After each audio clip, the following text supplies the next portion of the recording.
Assalamualaikum warahmatullahi wabarakatuh. Perkenalkan, nama saya Siti Rida Tunisa Basri dengan NIM 105841101224 dari kelas 4A Program Studi Informatika. Pada video kali ini, saya akan membahas rangkuman materi tentang rekayasa komputasional informatika dari pertemuan 1 sampai pertemuan 7 secara singkat dan mudah dipahami. Semoga pembahasan ini dapat menambah wawasan dan pemahaman kita mengenai berbagai metode komputasi yang digunakan untuk menyelesaikan permasalahan di dunia nyata. Baik, langsung saja kita masuk ke materi pertama. Materi pertama yaitu rekayasa komputasional. Rekayasa komputasional merupakan bidang yang menggabungkan ilmu komputer, matematika, dan teknik untuk menyelesaikan berbagai masalah kompleks melalui simulasi dan pemodelan. Bidang ini membantu manusia dalam menganalisis dan menyelesaikan permasalahan yang sulit dihitung secara manual.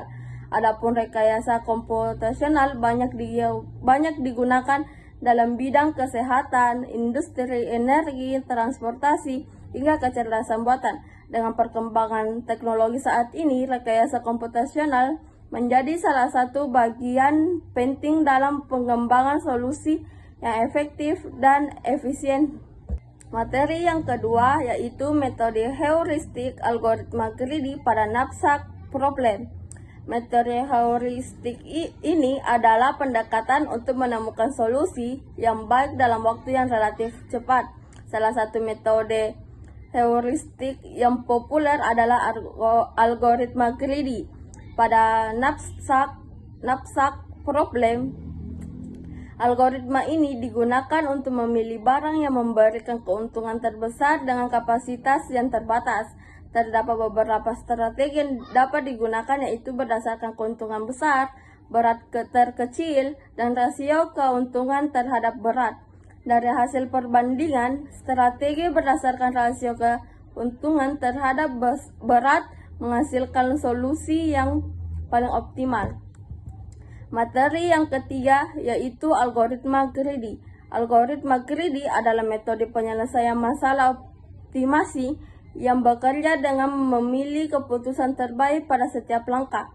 Prinsipnya adalah mengambil pilihan yang paling menguntungkan saat itu juga tanpa mempertimbangkan kemungkinan perubahan di masa depan. Salah satu contoh penerapannya adalah activity selection problem, yaitu memilih banyak mungkin kegiatan tanpa terjadi benturan waktu. Strategi memilih kegiatan yang selesai paling awal terbukti mampu menghasilkan solusi yang optimal. Nah, materi yang keempat adalah algoritma graf. Algoritma graf digunakan untuk menyelesaikan berbagai masalah yang berkaitan dengan hubungan antar simpul dalam satu jaringan. Dua algoritma yang sering digunakan adalah Kruskal dan Dijkstra's. Algoritma Kruskal digunakan untuk mencari minimum spanning tree atau pohon merentas minimum, sedangkan algoritma Dijkstra's digunakan untuk mencari jalur terpendek dari satu titik ke titik lainnya. Kedua algoritma ini banyak diterapkan dalam sistem navigasi, jaringan komputer, dan optimasi transportasi. Materi selanjutnya yaitu materi kelima, PSO. PSO merupakan algoritma optimasi yang terinspirasi dari perilaku kawanan burung saat mencari makanan. Dalam metode ini, setiap partikel dianggap sebagai calon solusi yang bergerak untuk menemukan solusi terbaik.